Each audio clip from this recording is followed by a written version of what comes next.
Welcome, Algebra students. It's time for lesson 64. We're going to talk about logarithms today. This is one of my favorite things in math, like about 50 other things, but I love complex numbers and I love logarithms. It's good stuff. And we're going to think a little bit of number sense today. What's a power of 2? What's a power of 3? The ghost is opening the door today because it's windy. In fact, I've even written 64 as 2 to the 6th power, which is a logarithmic type of idea, type of problem. I'm going to either say logarithm or we're going to shorten that and we're just going to say log. Okay, everybody say that out loud. Log. Right.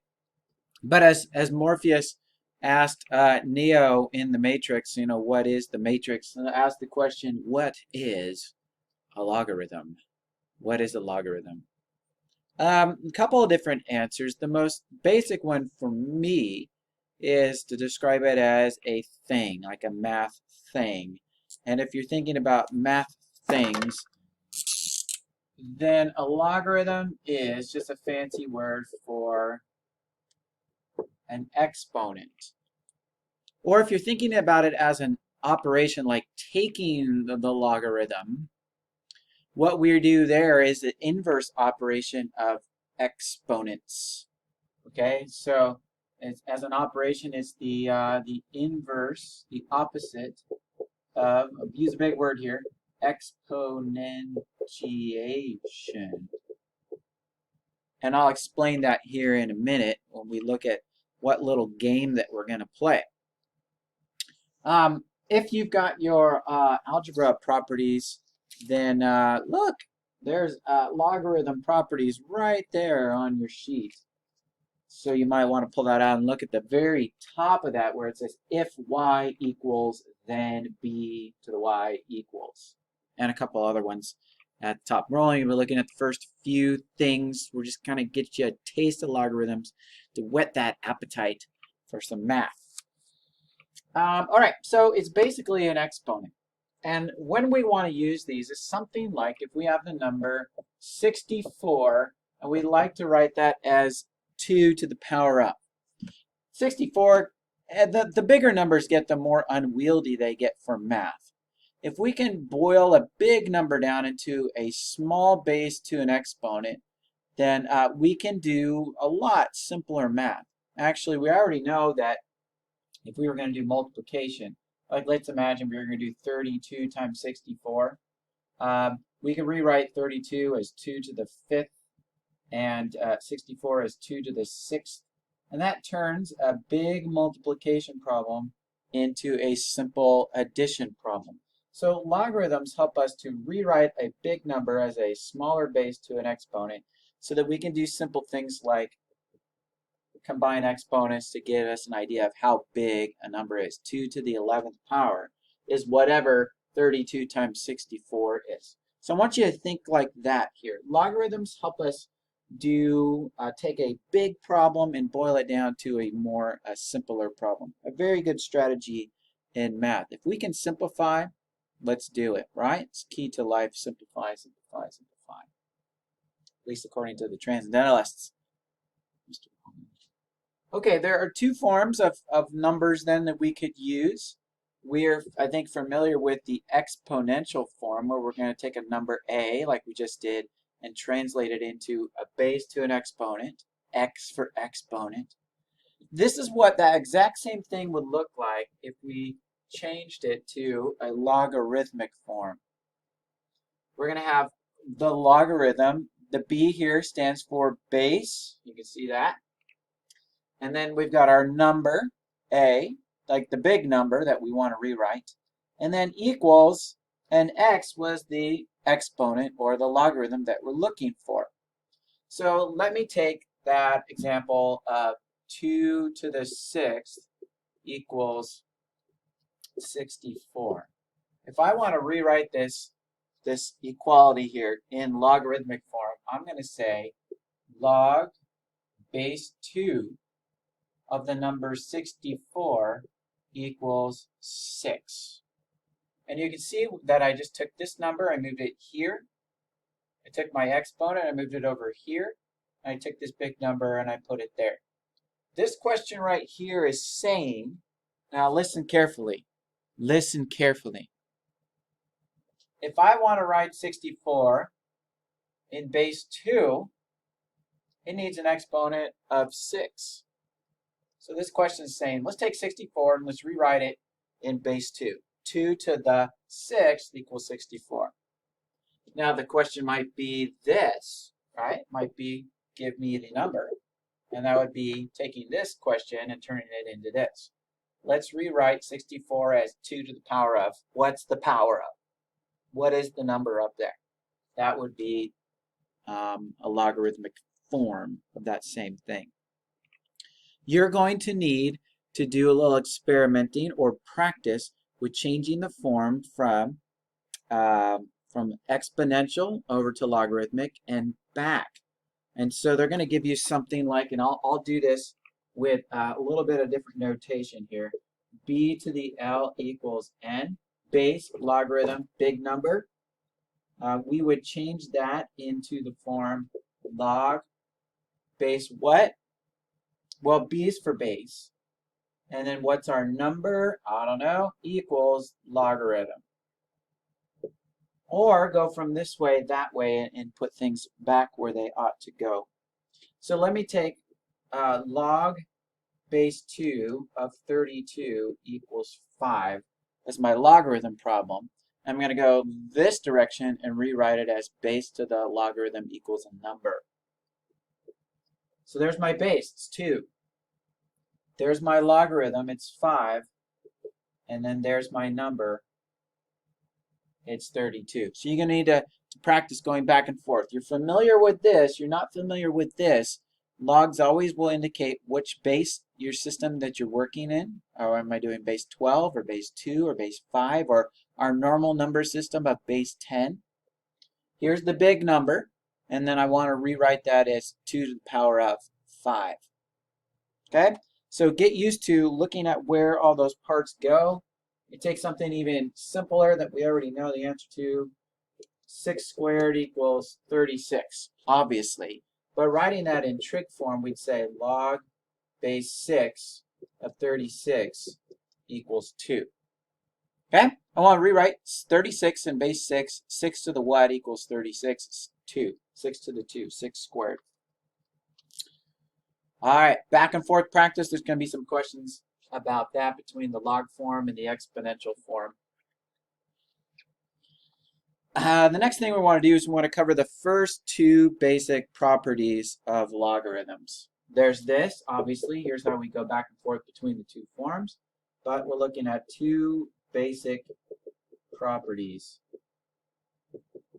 And we'll give you 2 to think about here. First one is this. Log base b of b equals 1. Log base b of b equals 1.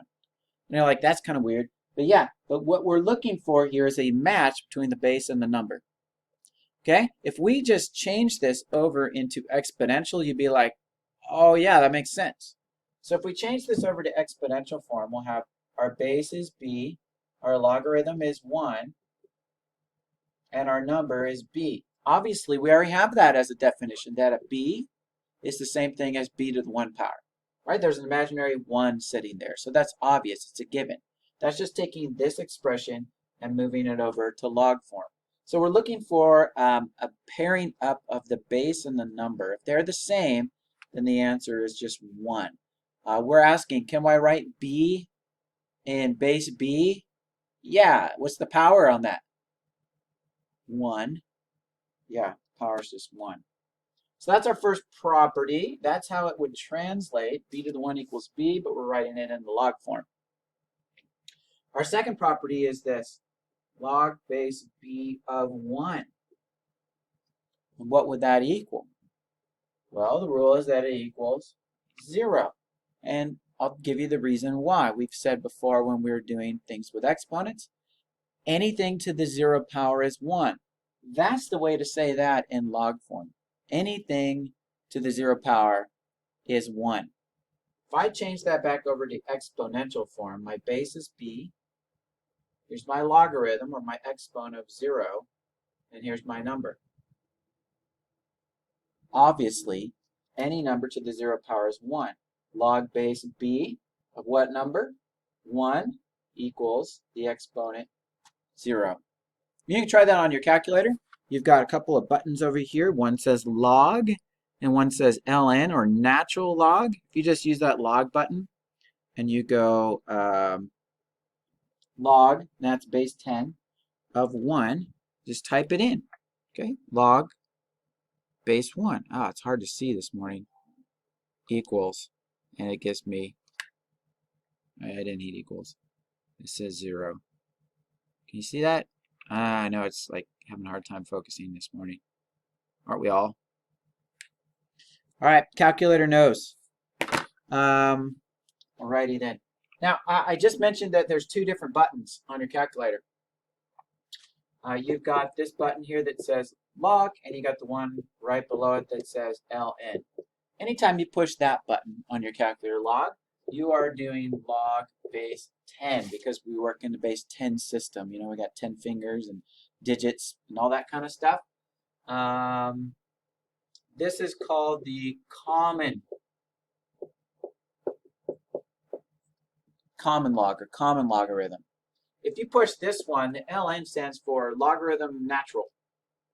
Nature's logarithm, which is log base e, like the number e. Okay, and this one's called the natural log. So when we do stuff with exponentiation, with exponential growth or decay, like our banking problems of continuously compounding interest, or if we do stuff later on in calculus, they actually, anytime they say logarithm in calculus, they mean the natural logarithm. So you have 2 different bases automatically programmed into your calculator to use whenever you need to. For this one here, I'll give you a few of our basic uses of this when you'll see problems that use this logarithm. You're going to see this in science. You're going to see this in physics particularly, and in chemistry when you're doing concentrations of acids and bases. It's on a logarithmic scale. You're going to see this in engineering, where you're dealing with quantities over a very large range. And in chemistry, there's a very wide range of concentrations of acids and bases. And so our pH system is based on a logarithmic scale. We want a base, and we just want to play with that exponent and change that, and we're moving up powers of 10, or we're dividing by powers of 10. Other examples in science would be the decibel level of sound is on a logarithmic scale.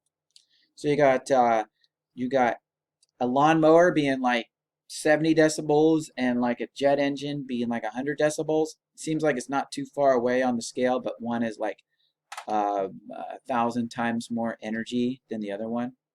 Richter scale for earthquakes. In a few lessons you'll get some problems about earthquake magnitude and how much energy is released. That's on a logarithmic scale. And they also use it for stellar brightness when they're measuring the amount of light coming from stars. They use that. Just as a case in point here, let me briefly talk about earthquakes. That you know, there's lots of stuff online back in 2016 about the Japan earthquake and the power plants and all that stuff that were damaged. That one ended up being 8.9 on the Richter scale. Now the Richter scale has changed over the years, so it's not exact, doesn't work exactly like this. But back in January of 2018, there was a fairly good-sized earthquake off the coast of Alaska that was a 7.9 magnitude earthquake. Now, in general, this isn't the exact rule, but this is pretty close. These are amounts of energy that are being used, and so you get actually this, more like this as the amount of energy being used, 10 to the power of 8.9 and 10 to the power of.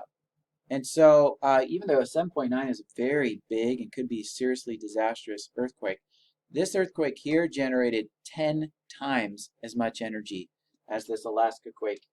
And if you want to think back to San Francisco's last earthquake, it was a 7.1 or 6.9. It was a 7.1, I think,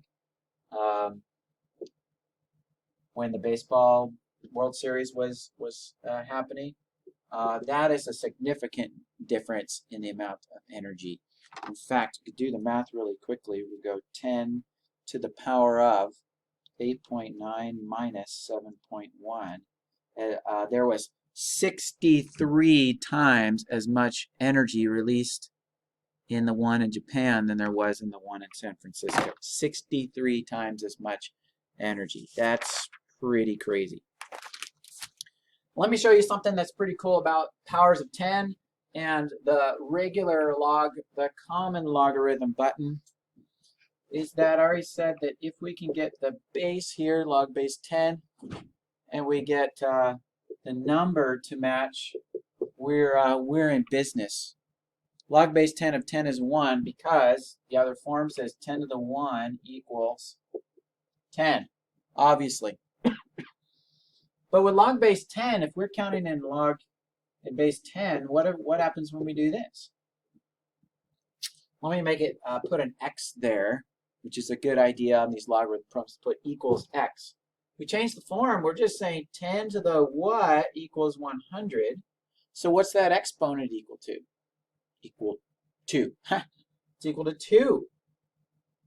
10 to the 2 is 100. 10 squared is 100. So powers of 10 in log base 10, we're just basically counting how many zeros there are in the problem. So if I give you log base 10 of, you're like, oh my goodness, it's a big problem. It's a large number. You're like, no, it's okay. 10 to the what equals 100,000? 1, 2, 3, 4, 5. 5 zeros.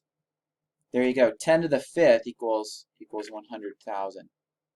And onward up, so we'll just be counting zeros. Okay, old timers. My dad, I'm not saying my dad's old, but my dad's old, and he used to have this slide rule thing in his drawer that was fascinating to me. I've since made them and researched them a little bit. There's some cool videos about them online. But they would use it as an estimation tool. Slide rule. Ask somebody about that at some point. You could take a big multiplication problem, which would be really unwieldy to do by hand, or it would take you a very long time. 37. No, I'm just making stuff up here. 4005. Now, if getting the exact decimal places is not the biggest issue, I could use they used to have logarithm tables. They go and they use that slide rule, and they take a big number like this, and it could estimate it for them as 10 to the power of. Now this one comes out to be about 10 to the 7.693. The more decimal places you get, the better with these types of problems. To the 7.693. Okay, this comes out to be 49317,380.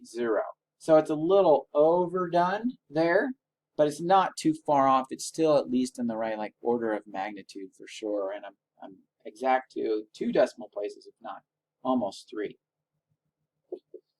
Looking up the next number in a log table, it comes out to be about 10 to the 7.579.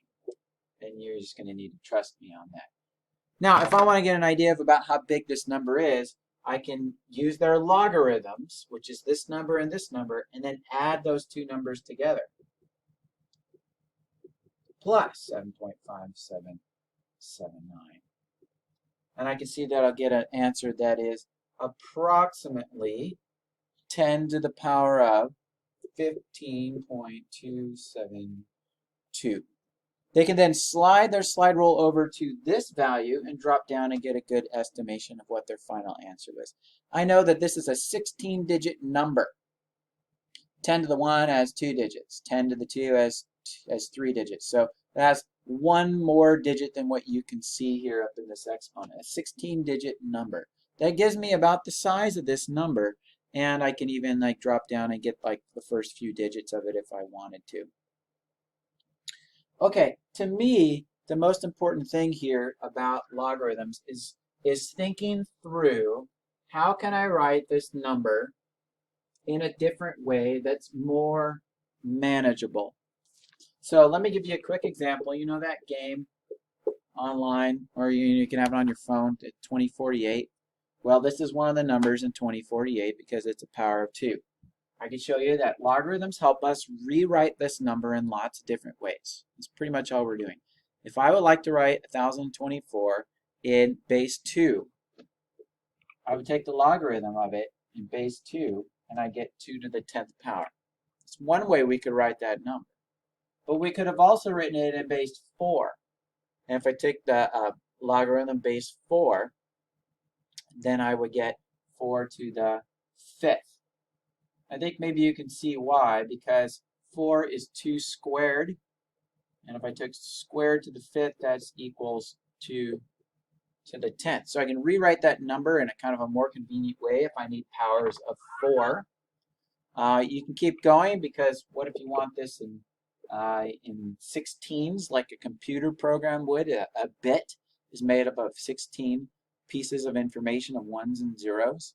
That is 16 to the 2.5 power, or I guess we could do it the way we were doing it with fractional exponents. 2.5 is 5 halves. We could think of it like that in fractions. Or if we, for whatever reason, we wanted to estimate this in base 10, we see that it's, it's a little bit more than 1,000. So it should be 10 to the little bit more than 3. And that's a pretty good estimation. You did 10 to the 3.01. You could get kind of close. 10 to the 3.01 is 1023.2929, etc. That's awfully close to the right answer. You go one more decimal place more and you get an even more precise or accurate answer. Okay, that's pretty much how logarithms work. I like to say that logarithms are powerful because they are a function or operation used to solve equations in which the exponent is unknown. Okay, there is one question in example 3 about chemistry, and you're going to need this formula here. If you want to measure the pH, you're going to take the negative logarithm, and then these brackets mean the concentration of hydrogen ions. Okay, remember ions? So they're going to give you this, and you're going to take the negative logarithm of that, and you'll get your answers. But again, this here, the brackets in chemistry, means concentration, which they'll give in terms of powers of 10. Alrighty, you've got the email with your homework, so good luck with that. If you'd like to, we can set up one of those Google chat video things if we need to talk about the math. I can do stuff up on the board while you're watching. Maybe you want to think about that for Wednesday in the afternoon. I'll be available to answer questions then if you really got stuck on something. Otherwise, use the resources that you've got. Use your book, use your notes, use the video, watch stuff again. Use somebody that lives in your house or something that's smarter than you are at math. Ask them to help you with this stuff.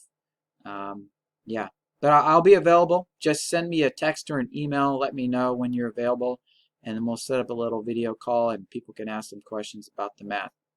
All right, we'll tune in tomorrow for the next exciting adventure of distance learning.